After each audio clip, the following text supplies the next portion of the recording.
Class. अस्सलाम वालेकुम।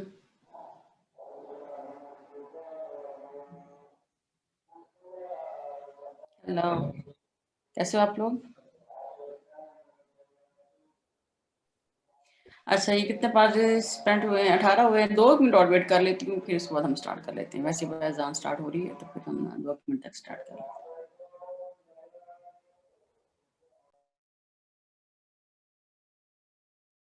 Start कर लेते हैं, अजान भी खत्म हो गई है। तो स्क्रीन नजर आ रही है? जी मैम। ओके, हम लोग भला कहाँ पे थे? मैम 1.20 टॉपिक था, इनिशियल कंडीशन करना था। हाँ चलो ठीक है, इनिशियल कंडीशन स्टार्ट कर लेते हैं। अच्छा, इनिशियल कंडीशंस में क्या है कि हमारे पास कोई भी जो डिफरेंशियल इक्वेशन है उसके जब तक उसके साथ कुछ एक्स्ट्रा एक्स्ट्रा इन्फॉर्मेशन ना दी हुई हो, हम तब तक उसका पार्टिकुलर सोल्यूशन फाइंड आउट नहीं कर सकते। ठीक है, तो अब ये जो एक्स्ट्रा इन्फॉर्मेशन है ये किस फॉर्म में होती है? ये इनिशियल या बाउंड्री कंडीशंस की फॉर्म में होती है। तो अब सबसे पहले हम डिस्कशन करते हैं इनिशियल कंडीशंस की। तो इनिशियल कंडीशंस क्या होती हैं? ऐसी कंडीशंस जैसे फॉर एग्जांपल अब फर्स्ट ऑर्डर डिफरेंशियल इक्वेशन में तो यही इसमें आपका जब सोल्यूशन निकालोगे तो ये कि आपका आर्बिट्रेरी कांस्टेंट्स में इन्वॉल्व होगा ना। तो उस आर्बिट्रेरी कांस्टेंट की वैल्यू फाइंड आउट करने के लिए आपको एक ही एक्स्ट्रा इन्फॉर्मेशन की जरूरत होगी और वो एक आपकी इनिशियल कंडीशन होगी। ठीक है, अगर आपकी जो डिफरेंशियल इक्वेशन का ऑर्डर है वो मोर देन 1 हो जाता है तो इसका मतलब ये है कि आपको, जैसे फॉर एग्जांपल 2 है तो आप इसका सोल्यूशन निकालेंगे तो आपको 2 आर्बिट्रेरी कांस्टेंट्स मिलेंगे ना। तो उन 2 आर्बिट्रेरी कांस्टेंट्स के लिए फिर आपको 2 कंडीशंस रिक्वायर्ड होती हैं। तो अगर हम फॉर एग्जांपल सपोज कर लेते हैं कि दोनों की दोनों इनिशियल कंडीशंस हैं, तो अगर ऐसे हो जाए कि जो आपकी इनिशियल कंडीशन आ रही है वो इंडिपेंडेंट वेरिएबल की सिंगल वैल्यू के ऊपर हो तो हम उसे कहते हैं इनिशियल कंडीशन, और अगर वो मोर देन 1 वैल्यू के ऊपर हो तो हम उसे कहते हैं बाउंड्री कंडीशन। ठीक है, तो यहाँ पे उसने जो है इसको स्पेसिफाई किया है, तो मैं इसको जो है वो साथ पढ़ देती हूँ, अगर समझ नहीं आएगी तो फिर मैं इसको बोर्ड पे एक्सप्लेन कर दूंगी। ठीक है, तो कहते हैं since the general solution of a first order differential equation f x y y dash is equal to 0 contains one arbitrary constant, therefore it will represent an infinite number of solutions. However, for a physical problem it would not make sense to have an infinite number of solutions. To overcome this difficulty, we required an additional information which will assign a unique value to the arbitrary constants. We give this information by specifying the value of y for one particular value x naught of the independent variable. Say y of x naught is equal to a. This value is called an initial condition and will give a unique solution to the problem. ठीक है, तो यहाँ पे क्या है हमारे पास, ये जो लाइन है इंपॉर्टेंट है, यहाँ पे मेरा कर्सर है for one particular value x not. ठीक है, तो उसको इनिशियल कंडीशन कहते हैं। ये हमारे पास जो है फर्स्ट ऑर्डर के लिए है। सेकंड ऑर्डर डिफरेंशियल इक्वेशन के लिए क्या हो जाएगी? The general solution of second order differential equation x y y dash y double dash is equal to 0 will contain two arbitrary constants. Therefore, we require two additional pieces of information to obtain a unique solution of the problem. We give the information by specifying values of the unknown functions, that is dependent variable and its derivative, at the same given value x naught of the independent variable in the in the interval considered. Thus, the condition y of x naught is equal to a and y dash x naught is equal to b, where x naught, a and b are given constants, are called initial conditions. अच्छा, अब देखो जब वो second order differential equation की बात कर रहा है तो हम लोग जब उसका सोल्यूशन निकालेंगे तो इसमें 2 आर्बिट्रेरी कांस्टेंट्स आ जाएंगे ना। तो अब उन 2 आर्बिट्रेरी कांस्टेंट्स की वैल्यू को फाइंड आउट करने के लिए हमें 2 इनिशियल कंडीशंस रिक्वायर्ड होंगी। तो जितना किसी डिफरेंशियल इक्वेशन का ऑर्डर होता है, जो उसकी इनिशियल कंडीशंस हैं उसके उतने ऑर्डर लेस, 1 ऑर्डर लेस तक रहती हैं। अब देखो इसका सेकंड ऑर्डर का था तो इनिशियल कंडीशन किस ऑर्डर की आ गई आपकी? एक तो सिंपल आ गई और एक आपके पास फर्स्ट ऑर्डर की आ गई। ठीक हो गया। इसी तरह से अगर हम nth ऑर्डर डिफरेंशियल इक्वेशन की बात करते हैं तो हमारे पास जो है वो डिफरेंशियल इक्वेशन किस ऑर्डर तक आ सकती हैं? n n ऑर्डर minus 1 शाबाश, n-1 ऑर्डर तक आ सकती है। ठीक है, एक ऑर्डर लेस। एक तो मतलब सिंपल फंक्शन की फॉर्म में आ जाएंगी और बाकी जो है वो सारी सारी अगर लेते हैं तो डेरिवेटिव की फॉर्म में, और डेरिवेटिव कहाँ तक आ जाएगा? एक ऑर्डर लेस तक। इसी तरह से वो कहते हैं the general solution of an nth order differential equation f of x y y dash up to so on y n is equal to 0 will contain n arbitrary constants. Therefore, we require n additional pieces of information to obtain a unique solution of the problem. We give this information by specifying values of the unknown functions, that is dependent variable and its derivatives upon up to order n minus 1 at the same given value x naught of the independent variable in the interval considered. Thus the conditions y of x naught is equal to c1, y dash x naught is equal to c2 up to so on, y of n minus 1 x naught is equal to cn, where x naught, c1, c2 and cn up to so on cn are given constants, are called the initial conditions. ठीक है। अच्छा, अब तो हम बात कर रहे थे सिर्फ कंडीशंस की। तो अगर किसी डिफरेंशियल इक्वेशन के साथ कंडीशंस भी हो, इनिशियल कंडीशंस भी हों और साथ में वो प्रॉब्लम भी हो, तो हम उसे कह देते हैं इनिशियल वैल्यू प्रॉब्लम। जैसे ये फर्स्ट हमारे पास है, अगर फर्स्ट ऑर्डर डिफरेंशियल इक्वेशन होगी, साथ में उसकी इनिशियल कंडीशन दी होगी, तो उस प्रॉब्लम का नाम क्या हो जाएगा? Initial value problem of first order. इसी तरह से अगर सेकंड ऑर्डर की डिफरेंशियल इक्वेशन होगी, उसके साथ इनिशियल कंडीशंस दी होंगी, तो हम उसे कहते हैं initial value problem of second order. ठीक है, तो यहाँ पे उसने डिस्कशन की हुई है, कहता है first order initial value problem. इसी तरह से आगे उसने इसकी की हुई है, एग्जांपल भी साथ में दी हुई है। कहता है first order differential equation f of x y y dash is equal to 0 together with an initial condition y of x naught is equal to a is called a first order initial value problem. The initial condition is used to determine a unique value of c in the general solution. For example, उसने आपको example दिया y dash is equal to xy, separating variables and integrating। तो यहाँ से जो solution उसका मिला, वो मिला x डैश, मतलब अगर पहले आप इसका सोल्यूशन निकालोगे तो बोला क्या आ जाएगा? y डैश और y is equal to x आ जाएगा ना, तो log of y is equal to x square by 2 plus log of c। तो जब आप वहां से इसका log जो है वो खत्म करते हो, तो फिर वहां से आपके पास जो ये एक्सप्रेशन इस फॉर्म में आ जाएगा। सोल्यूशन जो है वो आपका यहाँ सोल्यूशन तो नहीं दिया हुआ, लेकिन ये है कि जस्ट आपके पास एक आर्बिट्रेरी कांस्टेंट आया होगा, उसकी वैल्यू को असाइन करोगे तो वहां से आपके पास सोल्यूशन आ जाएगा। ठीक है, तो ये जो पहली एग्जांपल दी है डिफरेंशियल इक्वेशन की साथ में इनिशियल कंडीशन, तो ये भी हमारे पास first order initial value problem है। और इसी तरह से सेकंड वाले में भी आपका जो डेरिवेटिव है वो फर्स्ट ऑर्डर का है, तो ये भी हमारी first order initial value problem है। सही है। अच्छा क्लास, मेरा आपसे क्वेश्चन है, क्या हम कह सकते हैं कि first order boundary value problem?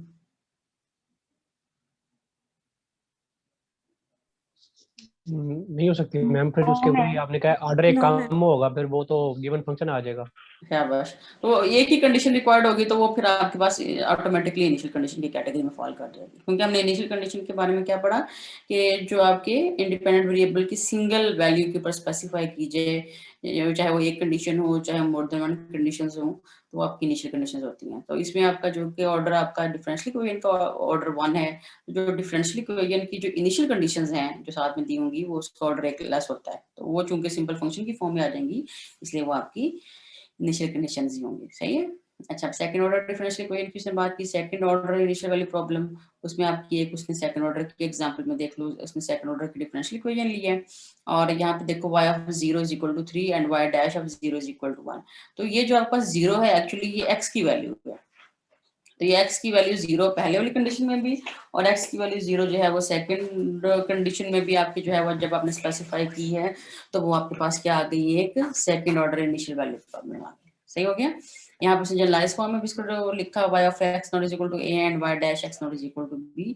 तो इसी तरह से जो है वो आपके पास nth ऑर्डर की भी आ जाएगी। इसमें आपके nth ऑर्डर से मुराद ये नहीं है कि आपको n नजर लिखा हुआ नजर आएगा, इसका मतलब ये है कि आपको कोई भी थर्ड फोर्थ या फिफ्थ ऑर्डर की कोई भी डिफरेंशियल इक्वेशन होगी और जितना उसका ऑर्डर होता है उतनी आप लोगों ने देख लेनी है, उसकी उतनी ही इनिशियल कंडीशन रिक्वायर्ड होंगी। और जो इनिशियल कंडीशन आपकी आ सकती हैं कहाँ तक, अगर ये थर्ड ऑर्डर किया तो आपकी सेकंड ऑर्डर तक आ सकती है। तो बस इसमें पॉइंट कौन सा आपने एम्फसाइज जिस पे किया हुआ है वो क्या है कि आपका जो इंडिपेंडेंट वेरिएबल है उसकी सिंगल वैल्यू के ऊपर ये कंडीशंस आपकी लगी होती हैं। ठीक है, तो इनिशियल बाउंड्री कंडीशन में फर्क क्या है, अगर आपकी जो ये इंडिपेंडेंट वेरिएबल की वैल्यू मोर देन 1 पॉइंट के ऊपर आ जाए तो ये बाउंड्री वैल्यू प्रॉब्लम हो जाती है। ठीक है, जैसे पहले अभी ये जो एग्जांपल आपके सामने नजर आ रही है 1.24, इसके अंदर उसने एग्जांपल थर्ड ऑर्डर की दी है, तो उसने दिया y of 0 is equal to 3, y dash of 0 is equal to 1। अगर सपोज दैट अगर वो दे दे y double dash of 1 is equal to 0, तो ये जो इनिशियल कंडीशन है ये आपकी कन्वर्ट हो जाएगी बाउंड्री कंडीशन में। ठीक है, तो इंडिपेंडेंट वेरिएबल की मोर देन 1 वैल्यू के ऊपर आ जाए तो वो बाउंड्री कंडीशन हो जाएगी, अगर सिंगल वैल्यू के ऊपर आ जाए तो आपकी इनिशियल कंडीशन हो जाएगी। तो इसको पढ़ लेते हैं ताकि अगर इसके अंदर कोई पॉइंट है तो वो भी हमारा क्लियर हो जाए। कहते हैं if the conditions are given at more than 1 value of the independent variable the conditions are called the boundary conditions. Thus y of p1 is equal to a and y of p2 is equal to b, where a, b are constants and p1 and p2 refer to the end or boundary points p1 p and p2 of an interval I on which the second order differential equation is considered are the boundary conditions. तो second order boundary value problem को मतलब अगर किसी problem के साथ boundary conditions दी हुई हो तो वो बाउंड्री वैल्यू प्रॉब्लम बन जाती है। तो अब यहाँ पे देखो उसने स्टार्ट ही इसको सेकंड ऑर्डर से स्टार्ट किया, ठीक है ना, स्टार्ट ही second order boundary value problem से किया। तो यहाँ से फिर आपके पास जो उसने आपके पास सेकंड ऑर्डर डिफरेंशियल इक्वेशन है, तो इसके लिए हमें कितनी कंडीशंस रिक्वायर्ड होती हैं? 2। अच्छा, यहाँ पे एक इंटरेस्टिंग बात, इनिशियल कंडीशन में कंपल्शन है कि आपकी जो इनिशियल कंडीशंस हैं अगर वो डिफरेंशियल इक्वेशन का ऑर्डर मोर देन 1 हो जाता है तो हमेशा वो डेरिवेटिव की फॉर्म में आती है। मतलब अगर फॉर एग्जांपल ये सेकंड ऑर्डर की थी एक सिंपल और जो दूसरे वाली थी वो फर्स्ट ऑर्डर डेरिवेटिव की फॉर्म में, या अगर वो थर्ड ऑर्डर डिफरेंशियल इक्वेशन है तो फर्स्ट वाली सिंपल, फिर सेकंड वाली फर्स्ट ऑर्डर डेरिवेटिव में और थर्ड वाली जो है वो सेकंड ऑर्डर डेरिवेटिव में। लेकिन जो आपकी बाउंड्री वाली प्रॉब्लम्स होती है ना, वो जरूरी नहीं है को डेरिवेटिव्स की फॉर्म में आपको नजर आए। वो हो सकता है कि वो आपके पॉइंट के ऊपर ही डायरेक्ट फंक्शन के ऊपर नजर आ जाए, हो सकता है उनके डेरिवेटिव के ऊपर नजर आए। ये पॉइंट इस बात की समझ आई जो मैं पॉइंट हम बताना चाहा आपको? Yes ma'am. समझ लगी है ना? मतलब यहाँ पे जो है देखो आपका y of 0 is equal to 1 लिया and y of 1 is equal to 1 लिया, तो हो सकता है कि आपका ऐसे भी आ सकती थी ये condition y of 0 is equal to 1 and y dash of 1 is equal to 1 ले लो, चलो सपोज कर लो 1 ले लो, कि वहां पे आपने उसकी ग्रेडियंट की वैल्यू बता दी थी कि वो 1 के इक्वल है। तो इसमें जरूरी नहीं है कि आपकी जो कंडीशंस है बाउंड्री कंडीशन में आपको एक ऑर्डर लेस तक रहें, लेकिन इनिशियल कंडीशन में कंपल्शन है। मतलब अगर इसमें आपकी जो बाउंड्री बात तो उसमें वो भी ठीक, इसमें भी ठीक है कि अगर जो हमारे पास बाउंड्री कंडीशन है वो हमारे एक ऑर्डर लेस तक रहनी चाहिए, लेकिन इसमें कंपल्शन नहीं है। आपकी अगर फॉर एग्जांपल एक फंक्शन की फॉर्म में आ गई है तो दूसरी भी फंक्शन की फॉर्म में आ गई है, हो सकता है कि दोनों के दोनों कंडीशंस आपकी जो है वो डेरिवेटिव की फॉर्म में आ जाए, पहले भी y डैश की फॉर्म में आ जाए दूसरी भी y डैश की फॉर्म में आ जाए। मतलब पहले भी ऐसे आ जाए y dash of 0 is equal to 1 and दूसरी भी आ जाए y dash of 1 is equal to 1, ऐसे आ सकती है। क्लियर हो गया? Yes ma'am. किसी इस बात की समझ ना आई हो?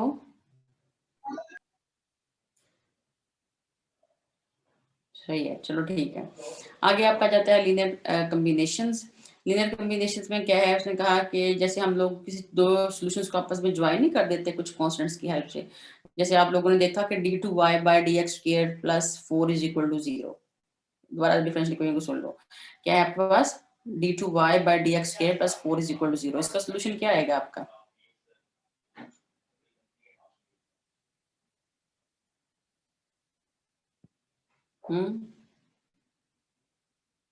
बानी तो डायरेक्ट छोटी सी इक्वेशन है, y double dash plus 4y is equal to 0, इसका सॉल्यूशन क्या आएगा?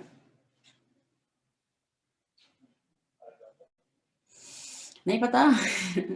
y is equal to a1 cos 2x plus b1 sin 2x, ऐसे नहीं आएगा? इसकी कैरेक्टरिस्टिक इक्वेशन क्या बनती है? d square plus 4 is equal to 0, और अगर d को लेते हैं तो d इज इक्वल टू आ जाता है प्लस माइनस 2i बटा, और वहां से क्या सोल्यूशन आ जाता है आपका a1 cos 2x plus b1 sin 2x। ठीक है, अगर इवन कैसे हो जाता है y double dash minus 4y is equal to 0, तो उसका सोल्यूशन कैसे आ जाता है आपका एक्सपोनेंशियल फंक्शन की फॉर्म में, c1 e की पावर 2x और c2 e की पावर माइनस 2x। तो ये जो सोल्यूशन होता है इसको हम क्या बोलते हैं? Linear combination. ठीक है, तो एक्चुअली आपका जो cos 2x है और sin 2x है वो आपके दो इंडिपेंडेंट सॉल्यूशंस हैं, उनको हम लोगों ने कंबाइन करके लिखा है ये c1 एक साथ मल्टीप्लाई करके cos 2x प्लस c2 के साथ sin 2x। क्लियर हो गया? कहते हैं y1 and y2 are any two functions and c1 c2 are any two constants, then an expression of the form c1 y1 of x plus c2 y2 of x is called a linear combination of the function y1x and y2x. Similarly, if y1x y2x up to yn x are any n functions and c1 to cn are n constants, then an expression of the form c1 y1 of x plus c2 y2 of x plus up to so on cn yn of x is called a linear combination of the functions y1 y2 up to yn। ये आपने algebra में भी पढ़ा होगा, पढ़ा है ना algebra में? नहीं पढ़ा? जी मैम, लीनियर कॉम्बिनेशन पढ़ा था उधर। हाँ पढ़ा होगा, उसमें फिर आपका लीनियर डिपेंडेंस एंड इंडिपेंडेंस भी आएगा। अगला आपका टॉपिक है linear dependent and independent functions. पहला जो इसका सब टॉपिक है वो है linear dependence of two functions. तो linear dependence of two functions क्या आएगा, the two functions y1 of x and y2 of x are said to be linearly dependent on an interval I if there exist two constants c1 and c2 not both zero such that c1 y1 of x plus c2 y2 of x is equal to 0 identically. There is, however, an easier way to see that two functions y1 of x and y2 of x are linearly dependent. और उसके बाद उसने इनका combination जो है वो 0 के बराबर कर दिया, where c1 and c2 are not both 0. और उसके बाद उसने जो है वो c1 को कहा है कि नॉट इक्वल टू 0 है, तो पूरे एक्सप्रेशन को एक साइड पे ले गया है और c2 पे डिवाइड कर दिया है। तब इसका मतलब ये है कि जो फर्स्ट एक्सप्रेशन है वो सेकंड के कॉम्बिनेशन के बराबर आ गया है। तो यहाँ पे कहते हैं thus two functions are linearly dependent on an interval on interval I if and only if one of these functions is a constant multiple of the other for all x on I. For example, the function 3 e की power 2x and 5 e की power 2x are linearly dependent because we can find c1 and c2 not both zero such that इनका combination जो है वो c जो है वो 0 के बराबर आ जाए। इस एग्जांपल की समझ आएगा जो उसने दी है।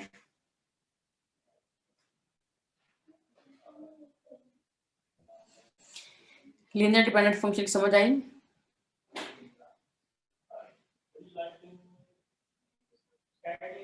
बोलना ही आई या नहीं है मुझे अब कोई पता नहीं, पता नहीं है भी नहीं कि नहीं।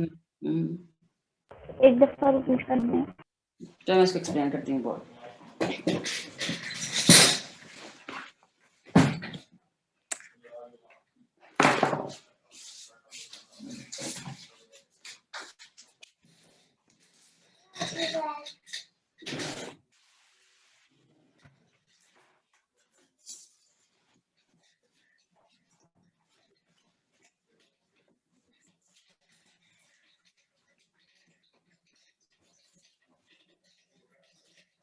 ओके देखो बोर्ड नजर आ रहा है?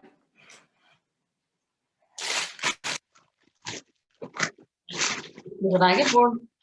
Yes ma'am. यस।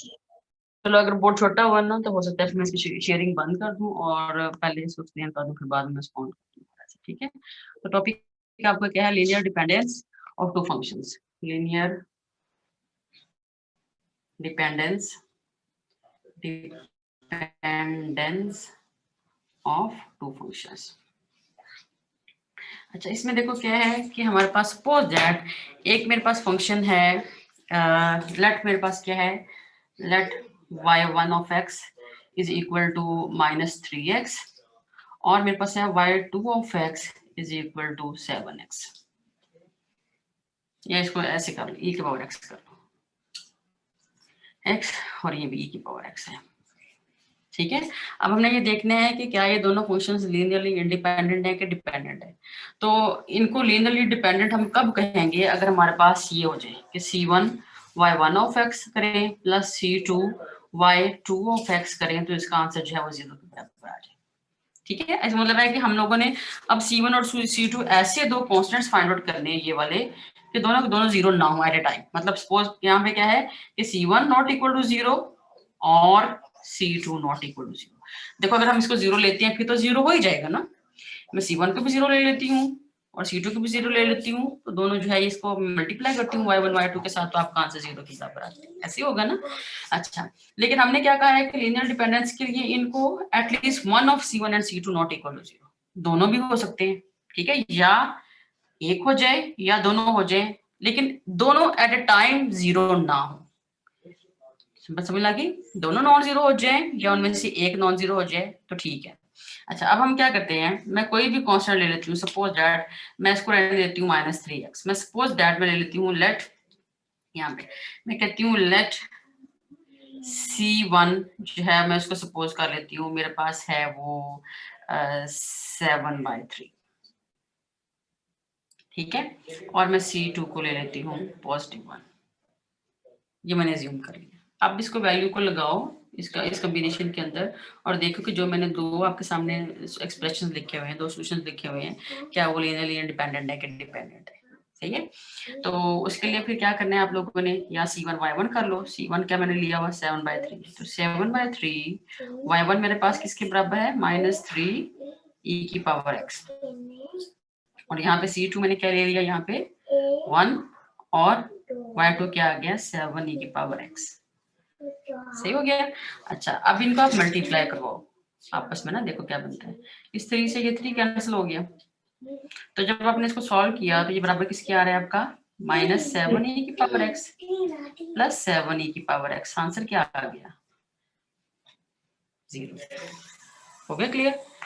तो यहाँ पे हमारे पास क्या आया कि बोथ हम लोगों ने C1 and C2 not equal to 0 लिए थे, लेकिन हमारे पास जो है वो इसका जो आंसर है वो किसके बराबर आ रहा है आपका 0 के बराबर आ रहा है। इसका मतलब है कि हमारे y1 and y2 are linearly dependent. बात फॉलो कर ली। तो मतलब मैं कह सकती हूँ कि हम लोग ऐसे है कि उसने ये जो बात कही है कि लीनियरली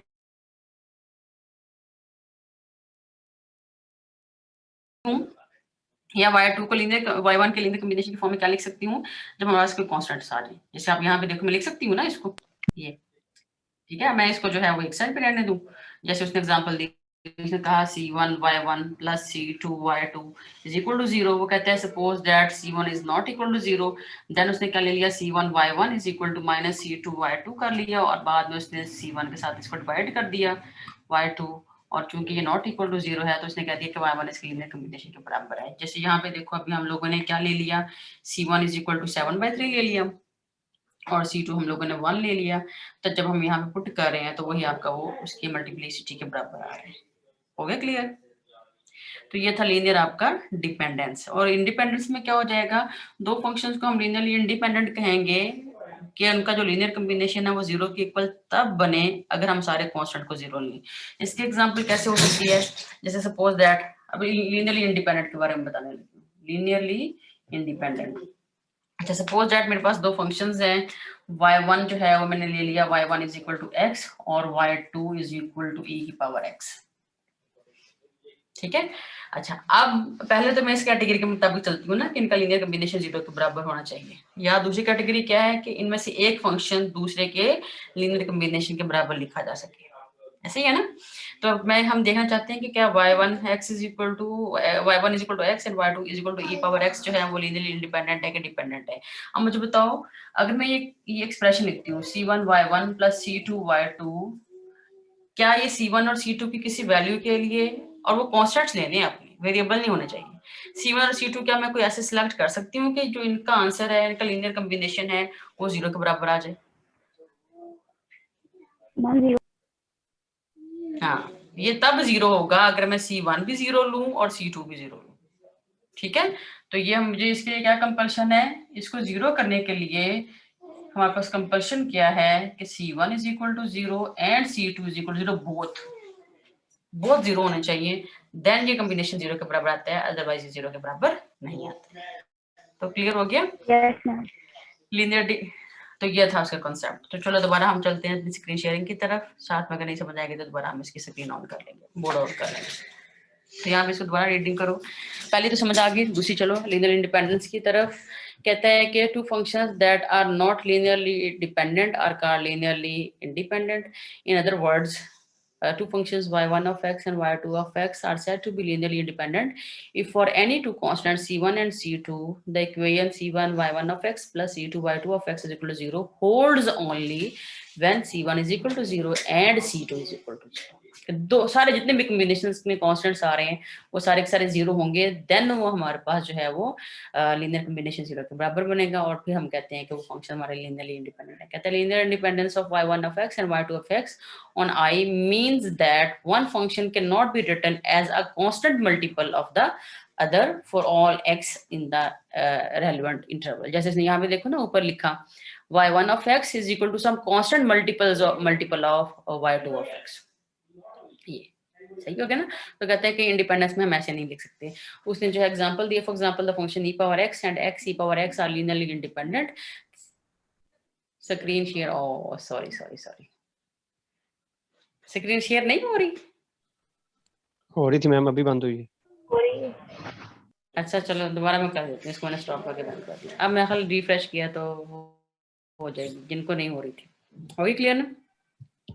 अच्छा तो आगे इसने जो है इसकी ये है सच दैट उसने कहा इन लीनियर डिपेंडेंस ने ये फंक्शन की है, इंडिपेंडेंस की बात हम कर रहे थे। तो यहाँ पे उसने एग्जांपल ली c1 e की power x plus c2 x e की पावर x, कहता है 0 के बराबर तब होगा identically if and only if c1 is equal to 0 and c2 is equal to 0। तो ये तो दो फंक्शन थे ना, उसने उसको एक्सटेंड किया अपनी इंफॉर्मेशन को n फंक्शंस के लिए। तो कहते हैं late n functions y1 of x up to yn of x are said to be linearly dependent if there exist n constant c1 c2 cn not all 0 such that इनका combination जो है वो linear combination जो है वो 0 के बराबर बन जाए। आइडेंटिकली का मतलब क्या है?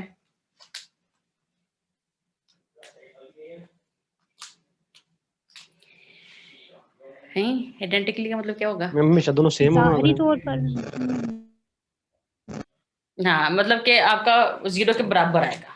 ये नहीं है कि मतलब जैसे हमारे जबरा में कर देते हैं ना इज इक्वल टू 0 लेकर किसी क्वेश्चन को हम सॉल्व करते हैं, तो कहने का मतलब यह है कि अगर हम उनकी वैल्यूज को पुट करें तो उसका आंसर 0 के बराबर आना चाहिए।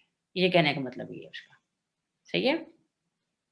तो कहते हैं for example the functions 2e की पावर 3x 5e की पावर 3x एंड e की power -4x are linearly dependent because we can find c1 c2 c3 not all 0 such that c1 c2 and c3 को उसने ले लिया। c1 c3 को अगर वो 0 भी ले लेते हैं ना, देखो हालांकि वो नजर नहीं आ रहा था ना कि वो जैसा फंक्शन हमारे पास दो पहले फंक्शन है उस तरह का लास्ट वाला e पावर -4x नजर नहीं आ रहा, लेकिन अगर वो c3 को 0 ले भी जाए तो तभी ये फंक्शन जो है वो आपका लीनियरली आपके लीनियरली डिपेंडेंट हो जाते हैं, मतलब लीनियर कॉम्बिनेशन 0 के बराबर आपका आ जाता है। तो c1 c2 को उसने नॉट इक्वल टू 0 लिया, -5 एंड 2 ले लिया, और लेकिन c3 को उसने जो है वो 0 ले लिया, तो उसको लेके भी हमारा काम जो है चल पड़ा। ठीक है। तो इसी तरह से उसने linear independence of n functions को एक्सटेंड किया। तो यहाँ पे उसने एक एग्जांपल भी दिया 1x x वेयर, वो कहता है कि इनको हमने जब चेक किया तो c1 c2 c3 तीनों को 0 लेना पड़ा, तब ये जाके जो कॉम्बिनेशन है 0 के बराबर आया। सही है ना। अच्छा, अब देखो ये काम थोड़ा सा लेबोरियस हो गया था। लेबोरियस के सेंस में वो कहता है कि आपको थोड़ा सा थिंक करना पड़ा कि हमें ऐसे कौन से कॉन्स्टेंट लेने पड़े ताकि वो जो आपका एक फंक्शन है वो दूसरे के कांस्टेंट मल्टीपल के इक्वल आ जाए। ऐसे है ना, जैसे मैंने अभी आपको एग्जांपल दी, उसमें मुझे थोड़ा सा थिंक करना पड़ा कि मैं आपके कांस्टेंट्स को क्या रखूं। ठीक है। आप जो फॉर एग्जांपल आपकी क्लास में फॉर एग्जांपल अगर कोई स्टूडेंट जो है वो कोई और कांस्टेंट लेना चाहता है तो उसका उसके मुताबिक आ जाएगा। ठीक है। उज़ैर ने कहा मैंने इसको डिफरेंट वैल्यू देनी है, उज़ैर ने अपने मुताबिक दे दी, इकरा ने अपने मुताबिक वैल्यूज रखी तो इकरा की अपने मुताबिक वैल्यूज आ गई। तो अब यहाँ पे जो है थोड़ा सा थिंक करना पड़ा। तो एक हमारे पास ऐसी स्ट्रेटजी है जिसको यूज करते हुए हम डायरेक्ट चेक कर सकते हैं कि हमारा जो फंक्शंस हैं, जो हमारे पास कॉम्बिनेशन दिया हुआ है वो लीनियरली इंडिपेंडेंस है या डिपेंडेंस है। ठीक है। तो उसके लिए पहले हमें डेफिनेशन पे जाना पड़ेगा रॉन्स्कियन की, और रॉन्स्कियन की जब डेफिनेशन कर लेंगे तो हमारे पास एक क्राइटेरिया वो बताएगा कि अगर रॉन्स्कियन जो है वो 0 के बराबर इसका आंसर आ जाएगा, देन हमारे जो फंक्शंस हैं वो लीनियरली डिपेंडेंट होते हैं। अगर रॉन्स्कियन किसी भी फंक्शंस का जो है वो 0 के बराबर नहीं आएगा तो वो लीनियरली इंडिपेंडेंट हो जाएंगे। लेकिन रॉन्स्कियन है क्या, उसके लिए हम सबसे पहले इसकी डेफिनेशन देख लेते हैं। ठीक है। द रॉन्स्कियन मैम आज के लिए इतना ही काफी है। लड़की पढ़ लो तुम्हारा सिलेबस बहुत है, इसलिए हमारे 4 क्रेडिट आवर लगाए हुए हैं, कल की छुट्टी आ जानी है, थोड़ा सा पढ़ लो। इसको एक्सरसाइज करना वीकेंड पे बैठ के आप लोगों ने सॉल्व करना है, वीकेंड नहीं कल नेक्स्ट में कर लेंगे। लड़की ना पढ़ती जाओ, शाबाश, बस टाइम रहता है। तहरीम बच्चे पढ़ लो, अगर रमजान आना है फिर हमारी आवाज नहीं निकला करनी, फिर मैंने तुम लोगों से रीडिंग कराया करनी। तो पढ़ लो, आसान है, मुश्किल नहीं है। उसने यहाँ पे दो फंक्शन लिए y1 of x y2 of x, और ये क्लास अगर खत्म होगी ना दोबारा रिज्वाइन करना घंटे की क्लास मेरी। तो उसने यहाँ पे रॉन्स्कियन कैसे बताया, सिंपल पहले वाली रो में कैसे आ जाएंगे, सिंपल फंक्शंस आ जाएंगे, सेकंड वाली रो में उनके फर्स्ट ऑर्डर डेरिवेटिव आ जाएंगे, इनका डिटरमिनेंट ओपन करना है, तो ये रॉन्स्कियन है। कोई मुश्किल है, इतना आसान है। अगर इस तरह से कहते हैं कि n फंक्शंस आ जाते हैं तो उनका रॉन्स्कियन कैसे लोगे, फर्स्ट रो में y1 y2 up to yn ऐसे आ गए, सेकंड रो में फर्स्ट ऑर्डर डेरिवेटिव आ गए, और लास्ट रो में कितने आ जाएंगे डेरिवेटिव्स, n-1 ऑर्डर तक के। ठीक है। अगर दो फंक्शन है तो किस ऑर्डर के तक रहना है आप लोगों ने, फर्स्ट ऑर्डर डेरिवेटिव तक रहना है। अगर 3 फंक्शंस हैं तो किस ऑर्डर डेरिवेटिव तक रहोगे, तरीम आप ही बताओ मुझे। अगर y1 y2 एंड y3 हैं तो किस ऑर्डर डेरिवेटिव तक रहोगे, मैम 2 सेकंड ऑर्डर तक। तो हम इसको सेकंड ऑर्डर डेरिवेटिव तक रखेंगे और फिर आगे इसको एक्सपेंड कर देंगे डिटरमिनेंट को। तो ये रॉन्स्कियन है। कहते हैं अब उसने आपको दो फंक्शन दे दिए, cos थीटा sin थीटा, और सेकंड एग्जांपल में 3 फंक्शन दे दिए। तो फर्स्ट में क्या कर लेना है आप लोगों ने, sin थीटा cos थीटा कह के दफा डेरिवेटिव ले लेना है। तो सेकंड रो जो है वो उनके फर्स्ट ऑर्डर डेरिवेटिव की बन जाएगी, और आपने इसका रॉन्स्कियन निकाल लिया, तो आंसर क्या आ गया इसका 1। तो अब सेकंड एग्जांपल में उसने क्या एग्जांपल दी, x x square x cube, इनका आपने रॉन्स्कियन निकाला, सेकंड ऑर्डर डेरिवेटिव तक निकाल के तो आपने इसको एक्सपेंड किया तो ये 2x क्यूब आ गया। तो मुझे बताओ ये जो दोनों एग्जांपल हैं लीनियरली इंडिपेंडेंट है कि इंडिपेंडेंट है? रॉन्स्कियन जिसका 0 आ जाएगा वो लीनियरली डिपेंडेंट हो जाएंगे और जिसका रॉन्स्कियन 0 नहीं आएगा वो, ठीक है हैप्पी?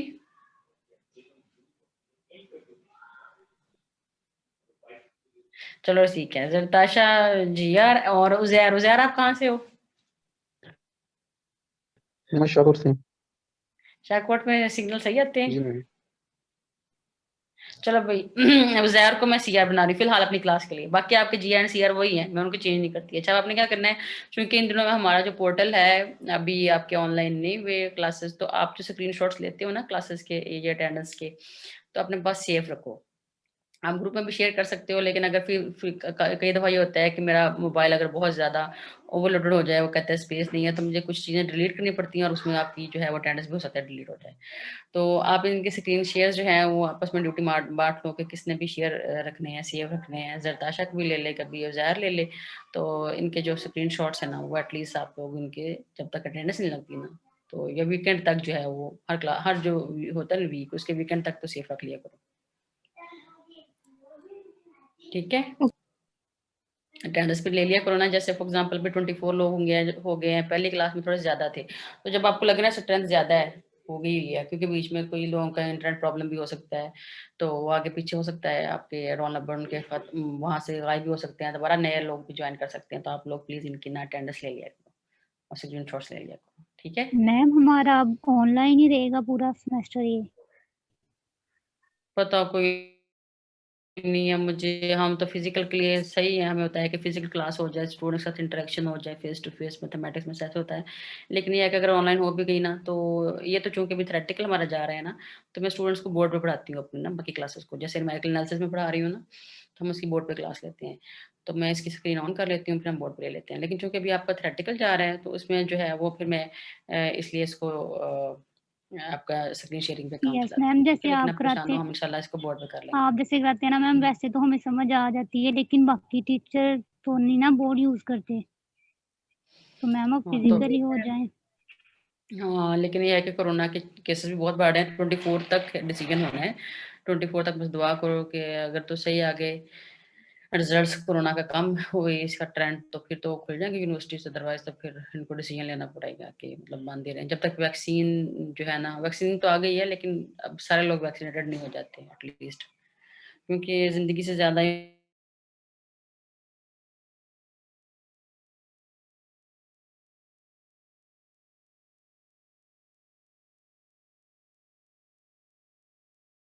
करवा रहे हैं। लेकिन ये है कि आप लोग अटेंटिवली क्लासेस लेते रहो जिन लोगों के इंटरनेट का मसला नहीं है, बाकी जिनका इंटरनेट का मसला है वो तो ज़ाहिर है उनके जेन्युइन रीज़न है, तो आप लोगों की भी साथ हेल्प करते रहो। अगर इन केस बीच में आप लोगों को उनको रिकॉर्डिंग देनी पड़ती है या नोट्स शेयर करने पड़ते हैं, तो आप उनको शेयर कर देना, सही? Yes ma'am.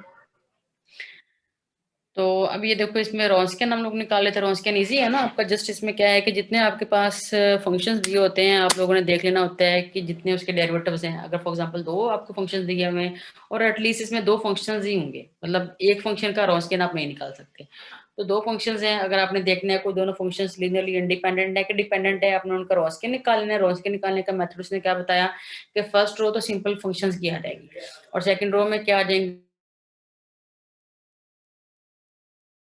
हमारे पास 3 फंक्शंस हैं, तो वो हमारे पास जो है वो थर्ड रो भी आ जाएगी एक, और इसमें हमारा जो डेरिवेटिव है वो एक तो फर्स्ट ऑर्डर का आ जाएगा, एक सेकंड ऑर्डर का आ जाएगा, आपने बस इसको एक्सपेंड कर लेना है।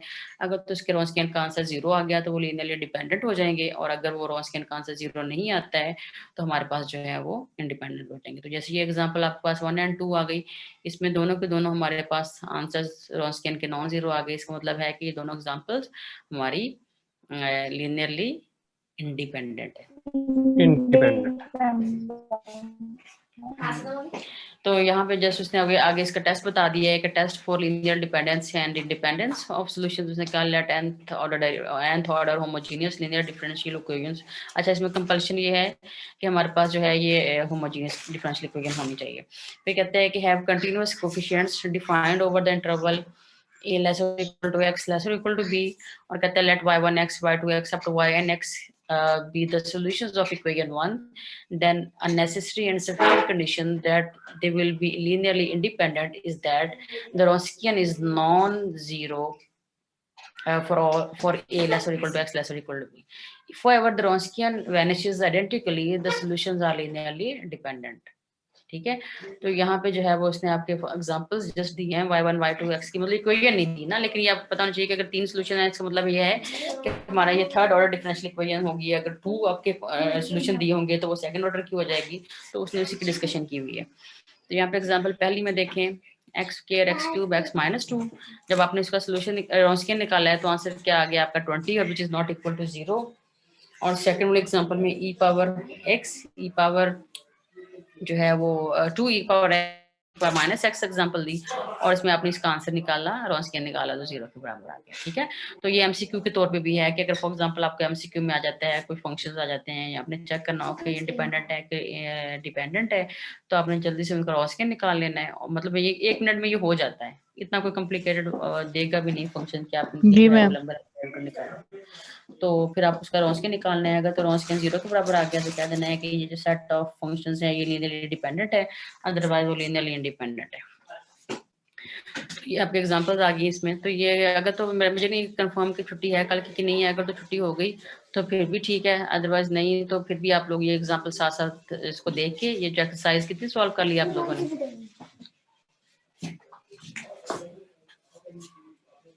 एक्सरसाइज कितनी सॉल्व की है बजाय नहीं की? चलो कोई नहीं, आप लोग इसके एक्सरसाइज जो है इसको सॉल्व कर लो, ये हो जाती है। इसके सॉल्यूशन इसमें साथ शेयर हैं कि नहीं है, जो इसके आंसर्स हैं ठीक है, इसके आंसर्स भी हैं आपके पास। तो ये जो आंसर्स आप चेक कर लेना, तो ये सारी के सारी ओके मैम, सारी जो है ना आप लोगों ने कर लेनी है। ठीक है, तो अगला हमने चैप्टर करना है अपना 14 चैप्टर। फिर मैं ये जो एक्सरसाइज सेंड की थी, ये जो नोट सेंड किए थे, ये मैंने किए थे या आपने किए थे, शेयर किए थे? मैम आपने किए थे। मेरी मॉर्निंग की क्लास ने की। हाँ ठीक है, इसका मतलब फिर मैं मॉर्निंग वालों से कहूँगी। मॉर्निंग वालों ने मुझे शेयर किए थे, उन्होंने बना के सॉफ्ट कॉपी, तो फिर मैं उनसे रिक्वेस्ट करूंगी, उनके पास में हर किसी के पास बुक होगी। अगर आगे से हम लोगों ने करना है एसएल सिस्टम, तो उसके फिर नोट्स मिल जाएंगे, फिर उसमें से जितना हम लोगों ने करना हुआ स्क्रीन शेयरिंग से उस पर कर लेंगे, बाकी इंशाल्लाह हम अपने बोर्ड के ऊपर कर लेंगे क्लास। ठीक है ना, उसमें थ्योरम्स हैं, ग्रीन थ्योरम है हमारे पास जो है वो, डिफरेंट थ्योरम्स हैं और एग्जांपल्स हैं, उनके क्वेश्चंस हैं, तो वो क्वेश्चंस फिर हम लोग अपने बोर्ड पे कर लेंगे। ठीक हो गया? और की बात पूछनी हो? No ma'am. चलो ठीक है, see you in the next class. और आपके पास इसकी है ना आउटलाइन मैंने शेयर की हुई, साथ साथ देखते जाओ कि हम लोगों ने कितना काम कर लिया है। ओके क्या मैम, आपको आइडिया हो जाए कि हमने कितना पढ़ लिया है। ठीक है, see you in the next class tomorrow और ऑन वेडनेसडे इंशाल्लाह। अल्लाह हाफिज। अल्लाह हाफिज़ मैम।